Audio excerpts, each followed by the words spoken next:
তোমার কি সমস্যা গো? তোমার কথা করলে কথা শোনো না, কি সমস্যা?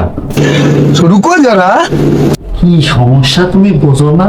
বুড়ো ভাতারের ঘর করতেছি আমি, একটা তুমি বোঝো না কি সমস্যা? তুমি আমাদের বুড়ো হইলে? আমি বুড়ো? আমার বয়স সবে মাত্র 16 কি 17, আমি বুড়ো? দাঁড়াও, তোমার দিচ্ছি আমি। বুড়ো ভাতার তা আবার কি কবো? তোমার কি সমস্যা? তোমার বুড়ো ভাতার, তুমি বুড়ো হয়ে গেছে আবার আমার সাথে পাট নেছে, চলে যাওয়া মানে কিন্তু এই চলে যাবি যা। আমি এখনো বিয়ে করবো তো 12 বছরের মেয়ে বিয়ে করি নেস্টি বাড়ি, বয়স আমার একদম কচি কচি, তুই আমার বুড়ো করছিস? তোর মতলব বুঝলাম না বউ, সমস্যা কি তোর?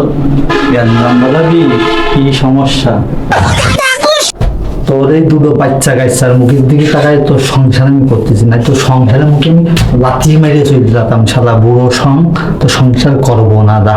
এই বাচ্চা কাচ্চার জন্য আমি রয়েছি মায়া, নাই বুড়ো তোর ফেলাইছি চলে যেতাম। তুই দেখতে পারতিস, তুই 10-12 বছরের মেয়ে বিয়ে করতে পারিস, আর আমি 6-7 বছরের ছেলে নিয়ে সংসার করতে পারি। এখন বয়সটা দেখেছিস, দুই বন্ধু আমার তাজা রসের মতো বেড়ে পড়তেছে, আর তুই শালা বুড়ো ভাঙ ভাতা আমার সাথে পাঠিস। মামা গো, এ বউ কয় কি, এ বউ নজর খারাপ হয়ে গেছে, এই বউ নিয়ে আর সংসার করা যাবে না, এই পাইনতি উঠা বিটি মানুষ নিয়ে আর থাকা যাবে না এই ঘরে, এই পাইনতি মাটকা বিটি মানুষ তাড়াতাড়ি হবে হবে হবে। ভাইরো আমার বাড়িতে, ভাইরো ভাইরো, তোমার বিটি বাইরো।